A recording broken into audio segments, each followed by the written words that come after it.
Hey guys, welcome to my first video here on Bite-Sized Thoughts. My name's Ed and this channel is all around retro 90s gaming and PC hardware. Today I just want to show off my 486 PC. This one here, this is the Compaq Presario 425.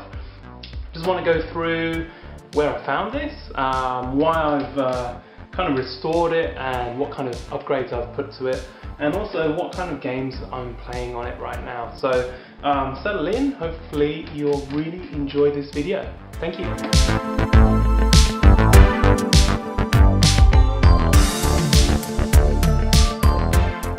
Let me introduce this PC. I started retro collecting games around 18-19 months ago. Moved to Sydney where I didn't have anything really here, so I had to start from scratch. I started collecting PS2 and Xbox and a few other bits and pieces, and then I really started to miss having my old PC games, which I used to have a lot of in the UK. So I started looking at what kind of hardware could I buy here in Sydney. Generally there was not lots of retro hardware there, so there was a Pentium 3 that was going for sale down the road, which was really good timing. It's really close. So I went down there and I found this one actually next to the bins. The guy wasn't selling this, so it was either him or somebody else had thrown it out, and I had recognized it because I'd seen this particular model on an episode of LGR a few months back. So I immediately picked it up. It was sitting in the rain, so I had to dry it out, which took about a week or so. I'm able to plug it in and booted it up. It was quite interesting. It was a 486 SX25 and it had 4 megabytes of onboard RAM like soldered in. I'll open it up in a bit so you can see what's inside. It's quite cool. It's very compact. It booted up. It went straight into DOS 7.1, which is the version of DOS that comes with Windows 95. It did have the Windows 95 cab files on the hard drive, but when I tried to do the setup, it didn't seem to want to work. It kept on asking for the startup disk. So obviously I didn't have that, so I couldn't actually get Windows 95 loaded. So from the start, all I had access to getting content onto the 200 megabyte hard drive was to use the floppy drive. So I started off going online on eBay and trying to find some software that I could use with this computer, and so that's where I kind of brought up these games here. So I got a couple of games off of eBay. I was really happy I could pick up Indiana Jones and the Last Crusade.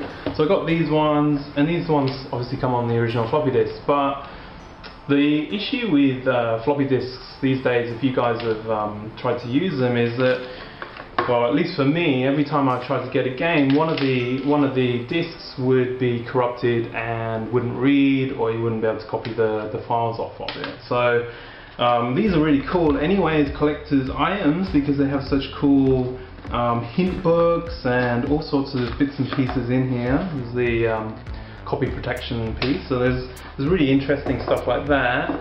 But unfortunately I couldn't really get games working. So even here, Grand Prix, which is one of my favourite games from when I was a kid, when I was about 13.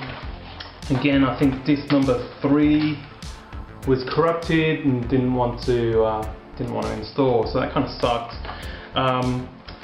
Obviously you can go online and go to abandonware websites and download you can download the files from there, take it over to another computer. If you've got a floppy disk drive with floppy disk, copy it onto there and move some things over onto this. So I did that at first. I put on like Wolfenstein 3D, I put on some of the Commander Keen games, some of the things like that were easy to find the images for and put on floppy disk and put it in here.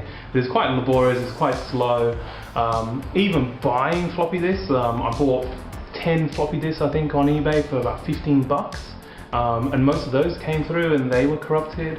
I actually had a bit of a win. I went to a Sunday market where there was this old Vietnamese lady who just had a stack of loose floppy disks on the floor. I just bought all of those off of her. And interestingly on there, she had a set of copied Windows 3.11 disks. So that's how I managed to get Windows 3.11 for work groups first installed on this, which was really good because that gave me some memories from when I was about maybe 10 or 11 or something like that.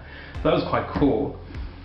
Then that led on to, well, how do I actually want to try and get more software onto this PC? I can't just keep using floppy disk. So there's multiple ways you can do that, but the way that I decided to go through it was to go and buy an external CD-ROM drive, which is this one. And I had to get this one from America because there weren't any available in Australia. But I was very happy with this one because this one was actually shrink wrapped. It was new old stock. And I had to get one with parallel port connectivity because if you have a look on the back of this PC, pretty heavy because it's got the integrated CRT. There's no other USBs or anything like that because this predates it. It's from 1993. It was manufactured October 1993.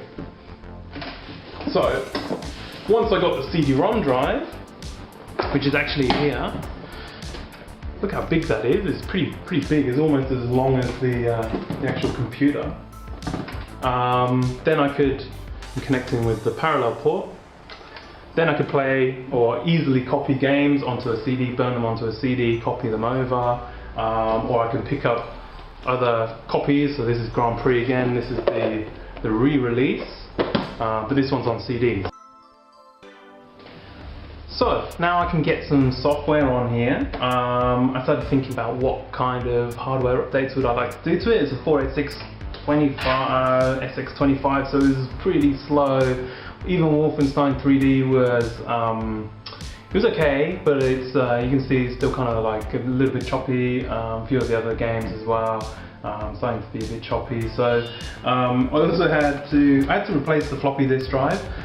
This isn't the original one. The original one was here, so I still kept it. But at some point, I think it was when I was trying to install Indiana Jones. I think it was kept on reading, and I think in the end the motor just gave up. So when he booted up the computer, it just wouldn't read anything. So had to go online again. I found two. I bought one online, and then I went to another Sunday market and I saw just a loose one of these, just like that. And I picked it up for like $2. Put it in. It seems to work. It's not the exact button. Maybe one day I'll move the. See, these are the original button and whatever that is.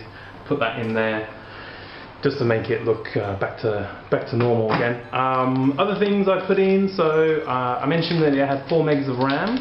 I actually had 2 banks for upgradable RAM.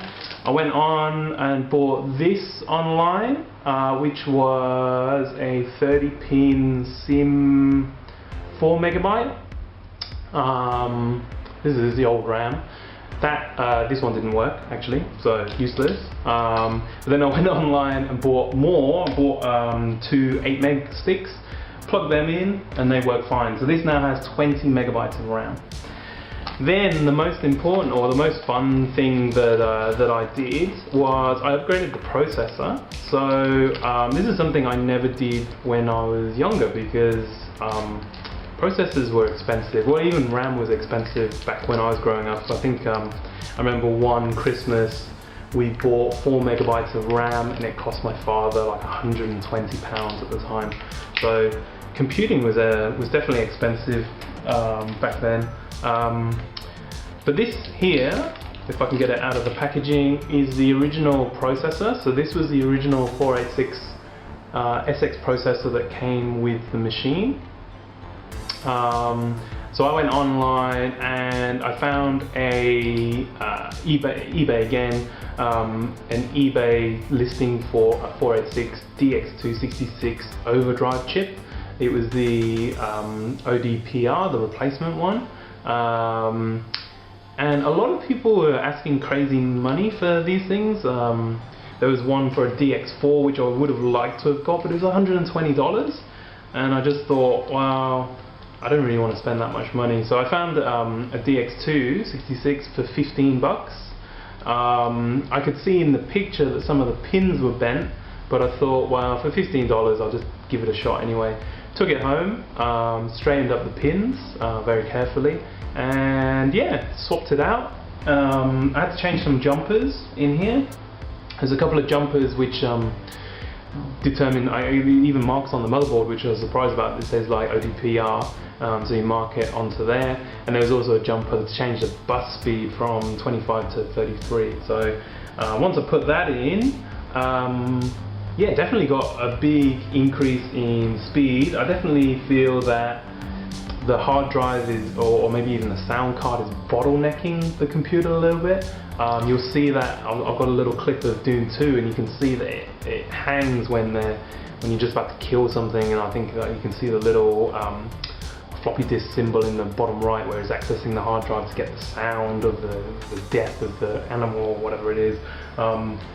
So I think that there's definitely a bit of more bottlenecking going on. It might even be the motherboard. To be honest, I think these computers were more businessy kind of computers rather than like gaming computers. So yeah, you definitely still see some stuff like that. But even so, upgrading the processor was really fun, really interesting. It doesn't have like a lever to easily get the processor out, so you have to get a flathead screwdriver and like tease the processor out of the pins, being careful that you don't want to wreck it. But yeah, so now I've got a DX2. Okay then, so why don't we open it up? Let's have a look inside very quickly at the different chips, just because it's quite cool how it opens up. It's such a, no pun intended, it's very compact little Compaq. Okay, so this computer actually comes apart, or at least you can access the motherboard by only undoing 2 screws at the back, and then the motherboard comes out on a tray, which is really cool. Makes for working on this system pretty easy. So you just pull and it slides out. Now it is a little bit dusty in here. I need to get a anti-static brush so I can get the dust out of here. But you can see here's the original hard drive. So this is the original 214 megabyte, I think, yeah, Seagate hard drive. Here's the replacement floppy drive that I had to put in. Here's the sound card here. And we do have an extra expansion slot actually, I believe for ISA. So maybe I could do something a bit better there. Oh, in fact, that might be the, oh, I don't know what that is actually. But yeah, there's an extra slot there. And you can see here's the 2 8 meg RAM pieces that I put into the machine. Here's the Overdrive. Here's my ODPR DX266. So that's what I put in there. And you might not be able to see very easily with the camera, but there's the jumper to change the bus speed from 25 megahertz to 33 megahertz. And there are a couple of other jumpers here, which I had to switch to get the right kind of processor working in there. So really that's it. Very, very small, compact, very dusty. You can see I need to get in there with an anti-static brush and kind of get this dust out of there. Who knows how old that dust is? It could be 20 years old, you know. What was really funny for me was that CMOS battery there for the BIOS. That still works, still holds time. It might have been replaced maybe. But when I did boot it up for the very first time, it gave me the correct date and time, which I was amazed by. So there you go. Just push it back in, put the screws back in, and done. Okay, so that's probably enough talking about where I found this, where I got it, what was inside there, what I've done to it.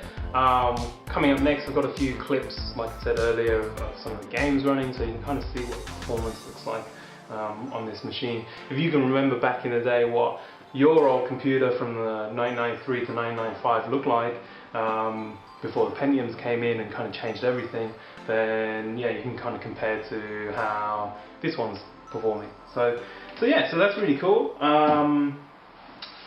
So yeah, take a look.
Hey guys, so I hope you enjoyed watching this video. I really like talking about this machine that I picked up. Kind of turned from trash to treasure, at least treasure for me. I really enjoy using it all the time and boot it up at least once a week just to have a quick playthrough. I think the last game I loaded onto it was Noctropolis, a game that I remember reading about 20 odd years ago. I never got around to playing, so I found that, booted it up. That's been pretty fun for the last few days.